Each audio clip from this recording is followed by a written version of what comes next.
Estamos hablando de mecanismos de participación ciudadana.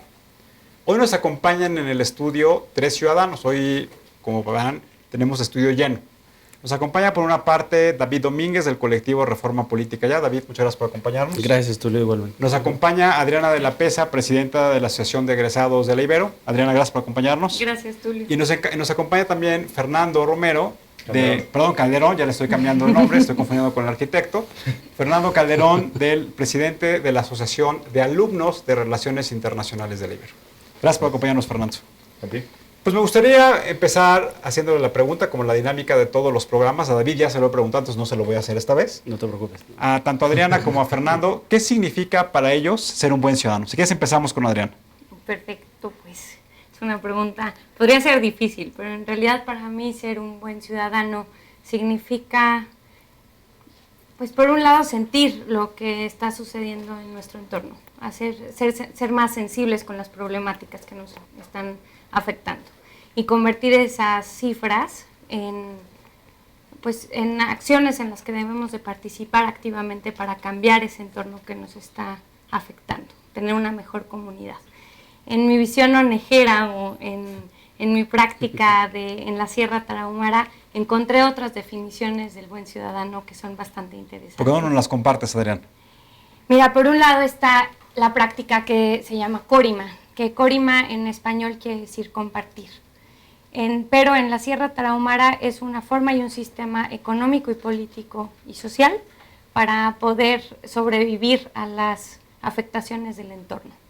Entonces, básicamente lo que pasa en la cultura del Corima es que el que más tiene una responsabilidad con el que menos tiene.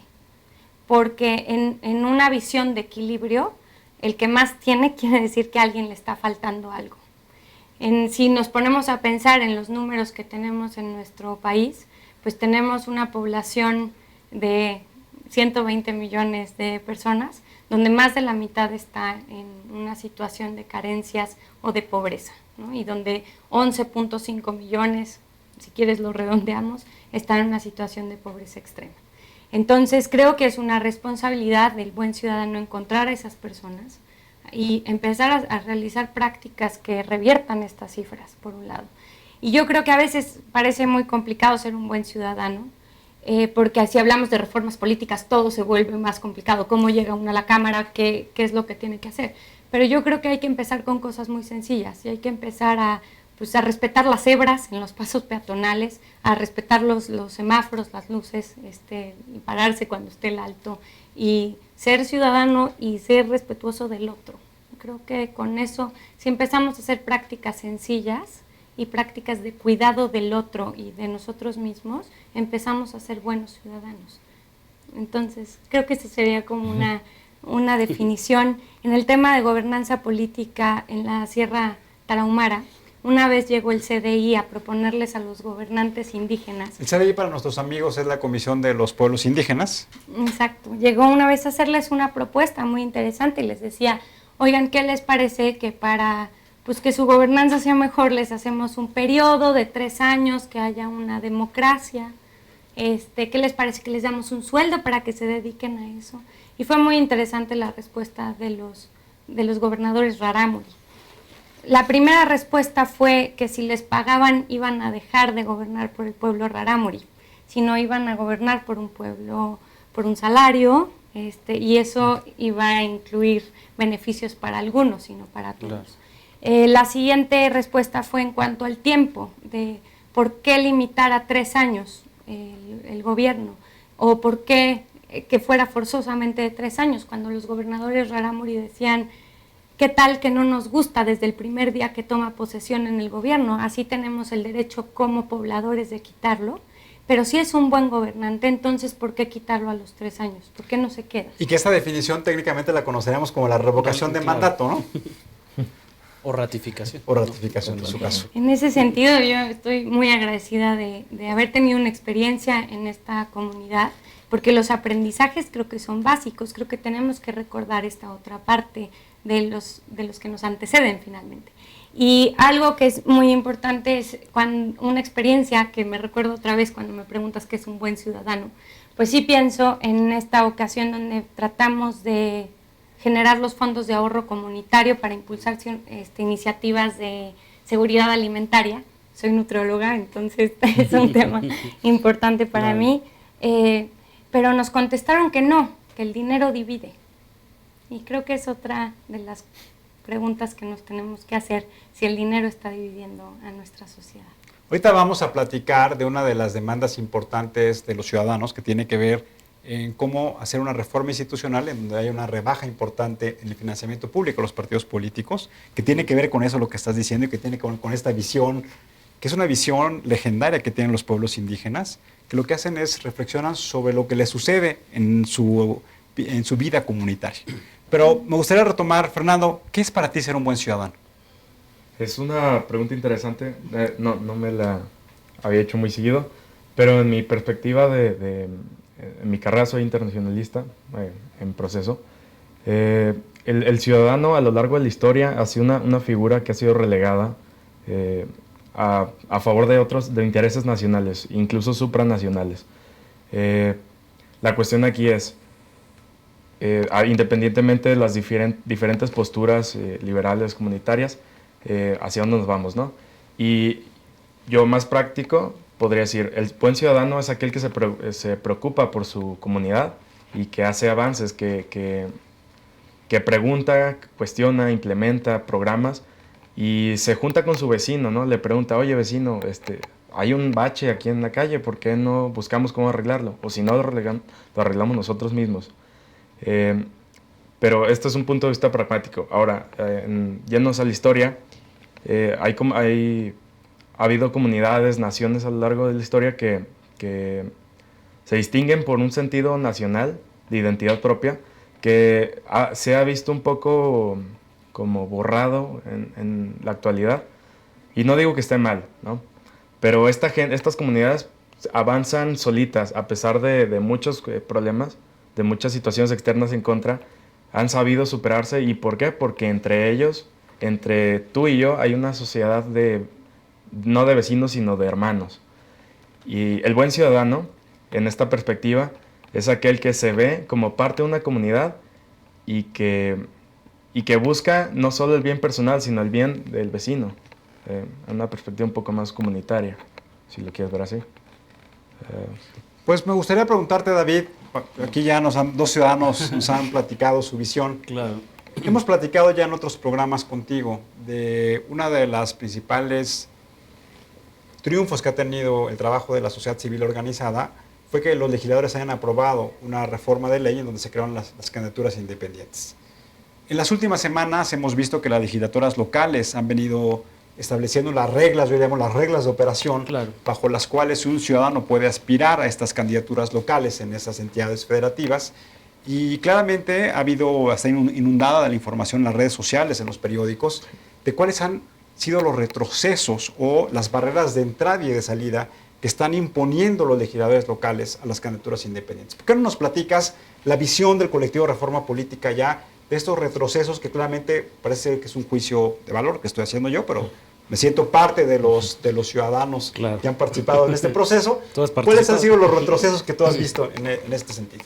Pues mira, básicamente son dos los que hemos identificado. De hecho, el sábado pasado, que pasó, el Congreso de Puebla, pues de un momento a otro decidió impulsar una iniciativa ahí promovida por el gobernador y por Acción Nacional, uno de los partidos que abanderaba justamente esta causa ciudadana de las candidaturas independientes.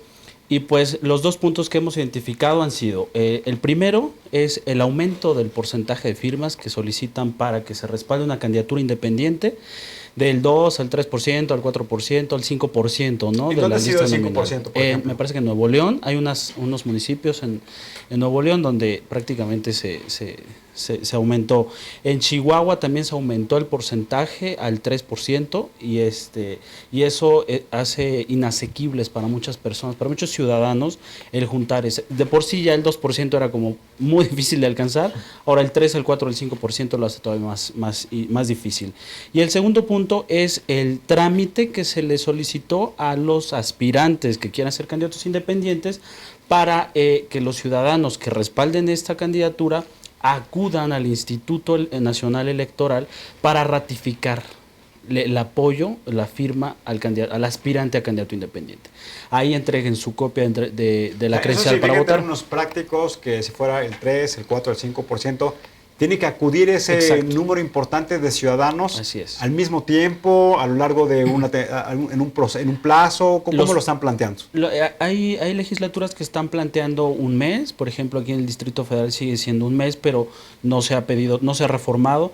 Pero en el caso de Puebla, que es el más reciente, que hace unos días lo acaban de reformar, dieron un plazo de 10 días. O sea, eso quiere decir que puedes ir a tocar la puerta, la ventanilla, y es la señorita que nos está haciendo favor de atender no está de buen humor, entonces dice, no, pues regresa al otro día. Exacto. O sea, hoy se convierte ya como en una ventanilla de atención en lugar de que sea un proceso en que esté autogestionado por los mismos ciudadanos. Así es, de hecho es una burocratización de este proceso, es una forma de impedir prácticamente, o sea, nosotros lo vemos como un obstáculo definitivo para que los ciudadanos que aspiran a ser candidatos independientes no lo logren. O sea, el objetivo de estos partidos políticos, al menos en el último caso en Puebla, es no vamos a permitir las candidaturas independientes. Imagínate que los aspirantes tengan que primero convencer a ese porcentaje de ciudadanos, 1,000, 2,000, 3,000, 5,000, 10,000, dependiendo del cargo al que vayan, y que aparte de eso tengan que solicitarles a los ciudadanos que vayan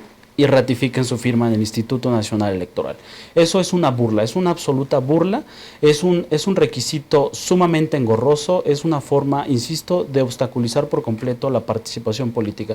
Porque además no solo están obstaculizando la participación del que aspira a ser candidato independiente, sino de los ciudadanos que lo apoyan. Claro. Porque no están, los ciudadanos no están votando por el aspirante, están respaldando una candidatura, es un proceso de campaña. Entonces, me parece que es una situación terrible y los estados, al parecer, las legislaturas estatales están teniendo esta intención de seguir legislando en contra de las candidaturas independientes. Que un poco están haciendo el símil de, ¿te acuerdas que lo discutíamos mucho? De cuando los partidos políticos se conforman, se integran, como estás en la ley electoral lo que establece, es que pueden hacer asambleas distritales o asambleas estatales. Así es. Pero ahí lo que sucede, lo que prevé la ley, es que viene un representante, en este caso del Instituto Nacional Electoral, a la asamblea. A la asamblea. No los ciudadanos van al INE para poder definir. Entonces, aquí estamos haciendo un retroceso todavía mucho más allá. Claro. Porque lo que quiere decir es que los ciudadanos vayamos a la instancia burocrática y no las autoridades vayan hacia los ciudadanos. Correcto. Y justamente eso estuvimos analizando nosotros en Reforma Política ya, que prácticamente nos están orillando a que sea más fácil formar un partido político nacional que a postular candidatos independientes. O sea, tal parece que toda esa lucha que hemos hecho durante 4 o 5 años aproximadamente, pues está colapsándose por estos intereses políticos, y tal parece que el único mensaje que nos quieren decir los partidos políticos, todos, es: formen un partido político porque es más fácil juntar el 0.26% a nivel nacional bajo este esquema de asambleas distritales o estatales, a conseguir, no sé, 80,000, 100,000 firmas para una candidatura, por ejemplo, para un cargo ejecutivo estatal, ¿no? Eso es terrible, realmente es terrible, ¿no? Y con toda esta serie de requisitos, pues obviamente pareciera que nos orillan más a esa situación que a una participación política apartidista, ¿no? Me gustaría que nos platicaras, Adriana y Fernando. Ellos están organizando un foro en la Ibero el próximo lunes, porque nos platiquen de este foro, en donde lo que se va a analizar y nos platiquen quiénes van a participar, pues cuáles son los retos que hoy tienen las candidaturas independientes. No sé si quieres platicarnos, Adriana. Sí, bueno, la Universidad Iberoamericana empezó un proceso de reflexión crítica de la realidad que impulsó el padre rector, el maestro David Fernández, en el que nos está invitando a toda la comunidad ibero, es decir, a la parte académica, a los alumnos y a la comunidad de egresados, a pensar hacia dónde va el rumbo de este país. Más allá de confrontar, estamos buscando opciones de participación ciudadana y cómo podemos participar en este entorno para transformar esa realidad y ese mundo que nos está afectando muchísimo en lo económico, en lo político, en lo social y también en lo ambiental. Entonces, partiendo de esta reflexión, en la comunidad de egresados nos estamos preguntando qué es lo que podemos hacer. Sí, tenemos muchas iniciativas. De hecho, recientemente hubo el Premio Compromiso Social Ibero, al que se postularon 160 egresados que tienen iniciativas en diferentes partes del país. Sin embargo, nos falta lograr una iniciativa mucho más allá que empiece a cambiar la política pública de nuestro país. Entonces surge esta opción de trabajar junto con los alumnos, de empezar a tejer una comunidad universitaria que busque otras alianzas, podría ser muy pronto con el colectivo, Claro. Que se llama Horizonte Ciudadano. Y Horizonte Ciudadano tiene un esquema de trabajo que le pusimos diálogos con futuro, en el que buscamos hacer reflexión sobre lo que está sucediendo en términos de la política mexicana, en otros temas también, pero nos interesa muchísimo abrir con este tema de candidaturas independientes y si realmente es una opción viable y cuál es el papel de los ciudadanos, más allá de la comunidad universitaria que nos tenemos que informar de lo que está sucediendo, cómo podemos participar en esta vía. Fernando, ¿qué edad tienes? 22. Platícanos, tú has participado en 1 o 2 procesos electorales. Uno, nada más, apenas uno. Ah, no, el más reciente, sí, 2. Ya es tu segundo proceso electoral. Así es. Tú eres el promotor de esta iniciativa de hacer el Foro Naivero. Sí, así es. ¿Por qué te nació esta idea de hacer un foro de candidaturas independientes? Bueno, yo como representante de alumnos estaba en julio, recién pasadas las elecciones, yo como orgulloso ciudadano de haber votado, muy molesto por los índices altísimos de ¿cómo se llama? De abstención. Y de anulación. A mí es algo que me molesta mucho y a reserva de cualquier otra postura. Entonces, yo elaborando el programa, miraba las noticias, ganó el Bronco, ganó Cloutier, ganó Kumamoto con 20,000 pesos en la campaña. Entonces, yo sabiendo con un respaldo de alumnos que habían participado ya muchas veces en muchos eventos sociales, no sé, Ayotzinapa, en Tixla, no sé. Tixla también, sí. Ajá, muchos eventos. Mi carrera es muy activa en ese aspecto. Entonces se me ocurrió, ¿por qué no busco alguno de estos? Entonces, pues fui sobre Cloutier, que era el más fácil de accesar para mí. Mi familia es sinaloense, entonces fue sencillo. Y lo planteé con los otros representantes de carrera, los otros presidentes, con mi propia sociedad y con mis propios representados. Les gustó mucho la idea. Digo, Cloutier es una figura que no se conocía mucho, sino por su padre, pero había hecho mucho ruido y su campaña fue excelente, ¿no? Y entonces me plantean, oye, ¿por qué no traes a los otros 3? Ok, sí, pero ¿cómo llego a ellos? Y fue el punto de quitarnos el peso de cómo llegamos a ellos, sino vamos a buscarlos. Y fue bastante sencillo. Digo, Kumamoto tenía su celular en internet. Entonces, sí, fue...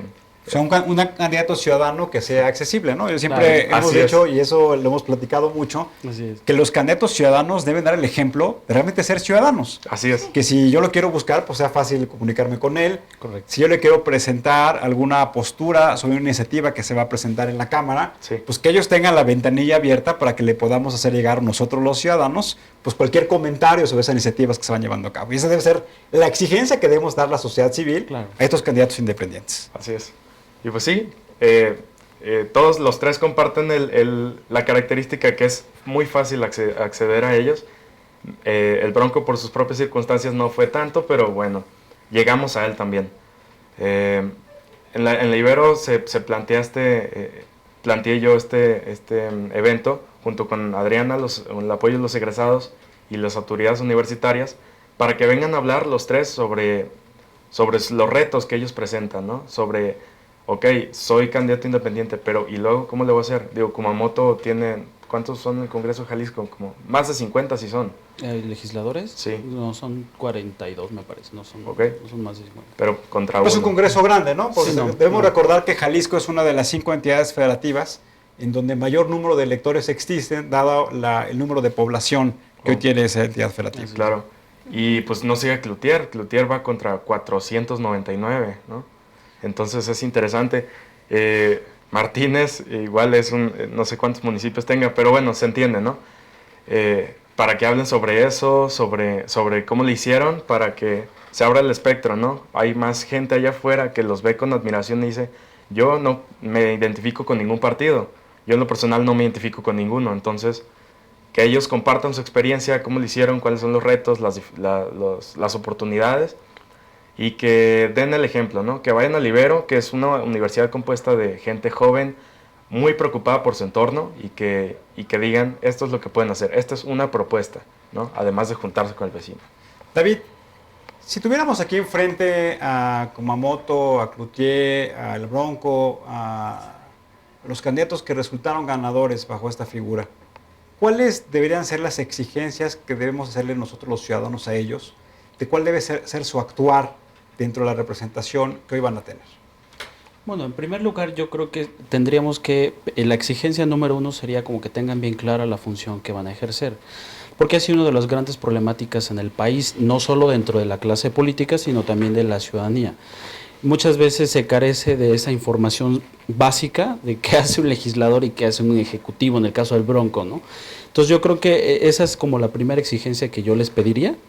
Que el Bronco sepa muy bien que es un puesto ejecutivo, ¿no? Que va a ejecutar justamente las disposiciones legislativas, todas las normatividades que existen dentro de su función, y los legisladores, como el caso de Cloutier, como el caso de Kumamoto, que tengan muy bien claro cuáles son sus funciones legislativas, ¿no? Kumamoto lo ha dicho en varias ocasiones, en varios foros, esta cuestión de no ser un gestor, porque tenemos a muchos diputados que son gestores, ¿no? Que te consiguen luminarias, te consiguen, te ponen, tapan baches, etcétera, ¿no? El presupuesto sí, de egresos, nunca legislan, entonces. Hoy tiene una partida presupuestal, claro, en donde a los legisladores les da la facultad de ellos gestionar esos recursos. O sea, esa es una de los fracasos que tiene Así el Congreso hoy en México. claro. Que, como bien tú lo apuntas, no solamente es una intención personal, sino ya se convirtió en una práctica institucional, Claro. que les tengan reservados algunos recursos para que los diputados de todas las fracciones parlamentarias puedan gestionar esos recursos. Sí, genera paternalismo, ¿no? Genera clientelismo, porque estos recursos los utilizan no solo los legisladores, pero también los ejecutivos. Pero en el caso de los legisladores es peculiar porque no deberían efectivamente tener estos recursos, sino deberían estar trabajando en cómo mejorar las leyes, en hacer nuevas leyes o derogar algunas que ya no sean funcionales. Entonces yo creo que es la primera exigencia. En el caso de estos candidatos que ya ganaron, que ya van a ejercer el cargo, yo creo que sería muy importante que empiecen a apuntalar otros procesos en los cuales se aperture la participación de la ciudadanía. En el caso que abanderen iniciativas, por ejemplo, en el caso de Manuel Cloutier, que va al Congreso Federal, ¿no? Al Congreso de la Unión, que empiece a abanderar una serie de iniciativas que realmente sean congruentes con lo que se ha venido luchando.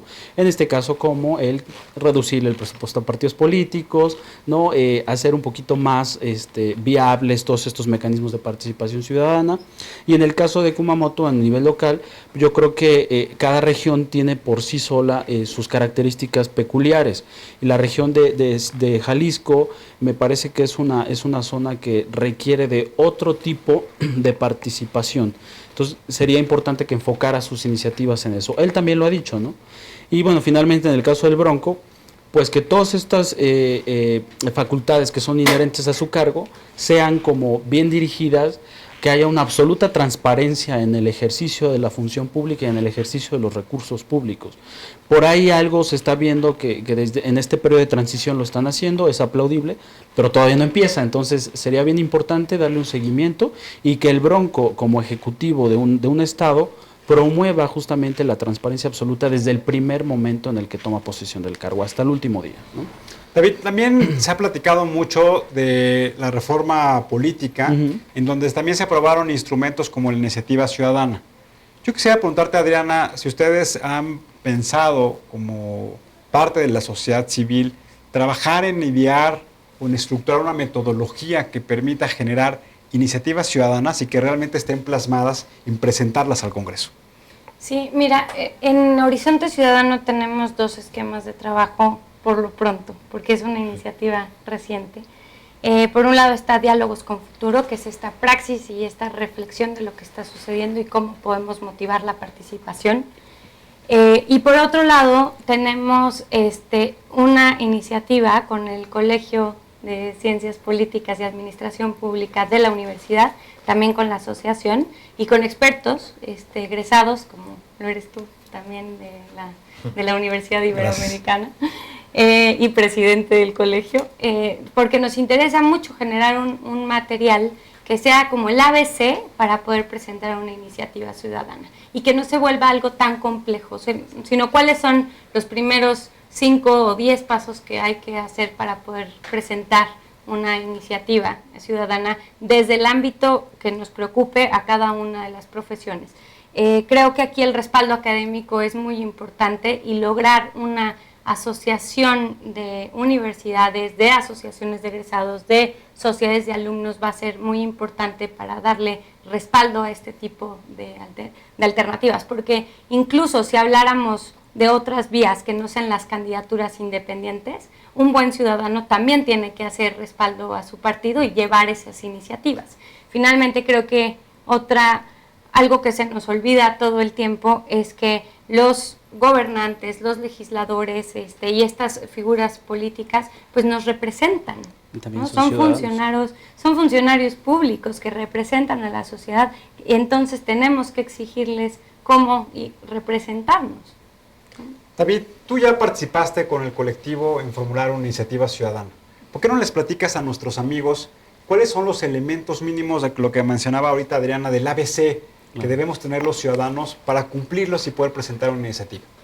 Bueno, claro, con mucho gusto. En primer lugar, pues lo que tenemos que juntar es un respaldo, así como las candidaturas independientes.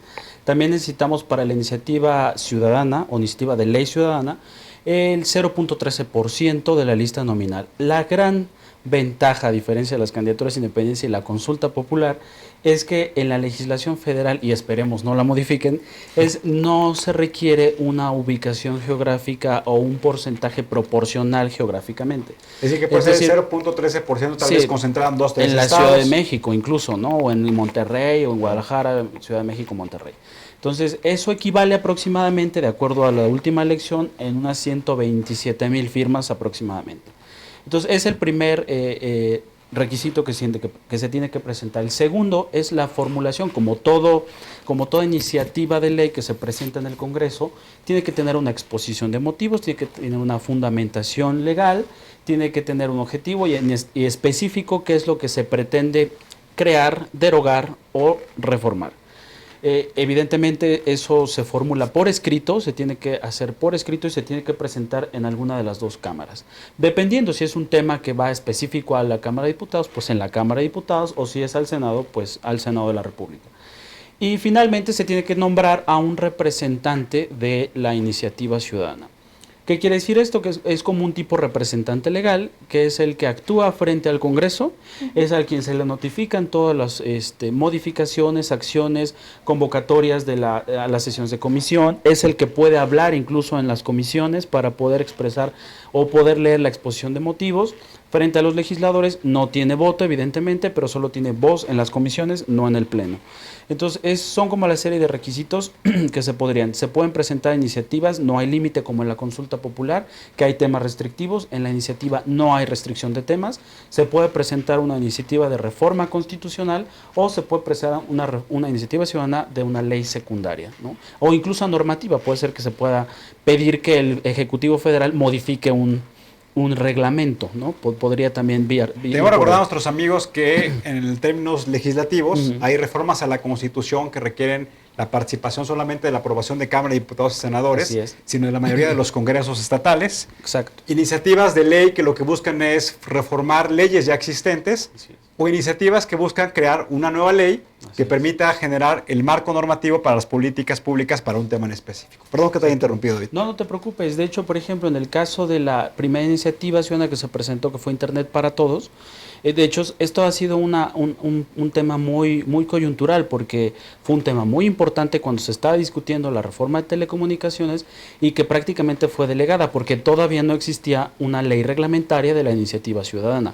Entonces, a pesar de que los ciudadanos juntamos las 120 y tantas mil firmas en ese entonces, que no eran menos de 127,000, el Congreso lo que hizo fue como de... pues la hizo a un lado, o sea, ni siquiera la tomó como insumo para la discusión de la reforma en telecomunicaciones. Entonces, eso quedó ahí, es una experiencia mala que se tuvo, pero definitivamente a partir de ahí para acá, pues sería importantísimo que los ciudadanos no solo participemos en los procesos electorales, ¿no? Y que no solo vayamos y votemos, sino que participemos en la formulación de una iniciativa ciudadana, apoyemos o respaldemos esas iniciativas ciudadanas y en su momento estemos también pendientes y vigilantes de ese proceso legislativo, porque también hay que entender eso. La iniciativa ciudadana, si bien es un mecanismo de democracia directa, pasa por todo el proceso legislativo. ¿Qué quiere decir esto? Que se presentada en el Congreso, se turna a las comisiones y debe llevar todo ese proceso legislativo, ¿no? Las comisiones la dictaminan, ya cuando hay un dictamen se pasa al Pleno y entonces se vota. Si el Pleno de la Cámara lo desecha, pues evidentemente es un proyecto que se queda ahí, ¿no? Atrás. Que tenemos que ahí se quedó trunco, porque lo que planteábamos como sociedad civil es que la iniciativa ciudadana tuviera al menos una o dos el carácter de preferente. Claro. Y eso lo que significa es que si entra en el periodo legislativo que empieza en el mes de septiembre, pues que en ese mes, en ese periodo legislativo que concluye a finales de noviembre, claro, pues fuera cuando se tomara la decisión de se rechazaba o se aprobaba. Pero finalmente hoy la iniciativa ciudadana pues puede entrar como todas las iniciativas de ley que formulan algunos representantes populares, y puede ser que se congele, claro, que se duerma o que se rechace. En teoría deberían de estar sujetas al reglamento de las cámaras de diputados y senadores, pero ya no sabemos la historia, ¿no? Entonces, aunque hay un plazo para dictaminar y hay un plazo para aprobar, pues definitivamente es algo que no lo cumplen y que en el Pleno lo subsanan. De hecho, en 2012, cuando se creó la iniciativa preferente, nosotros pugnábamos porque también la iniciativa ciudadana tuviera esa calidad de preferente. O sea, ¿por qué el Ejecutivo Federal tenía la facultad de cada periodo de cada inicio del periodo de sesiones presentar 2 iniciativas preferentes y 120,000 personas no podrían tener esa misma calidad? Entonces, David, muchas gracias por acompañarnos el día de hoy. Para cerrar el programa, Fernando, platícanos, recuérdanos rápidamente en un minuto, ¿a qué hora es el foro? ¿En dónde es? Sí, se va a llevar a cabo el 31 de agosto, lunes 31 de agosto a las 11 de la mañana en la Universidad Iberoamericana, en el auditorio José Sánchez Villaseñor. Tenemos un Twitter. Horizonte Ciudad. Donde nos pueden mandar sus preguntas para que también las podamos canalizar. Se va a pasar por streaming, entonces ahí en @Horizonte Ciudad les podremos dar los detalles de dónde conectarse, a qué hora conectarse, etcétera. Es abierto a todo público. Pues muchas gracias. Gracias, David. Gracias, Adriana. Gracias, Fernando. Gracias por acompañarnos. Gracias. Y recuerden, las candidaturas independientes, la iniciativa ciudadana son 2 mecanismos que le han costado mucho trabajo a ciudadanos que están aquí sentados. No debemos dejarnos de los partidos políticos, de que establezcan las reglas de operación que contribuyan a que sigan siendo ellos el único mecanismo para acceder a la representación.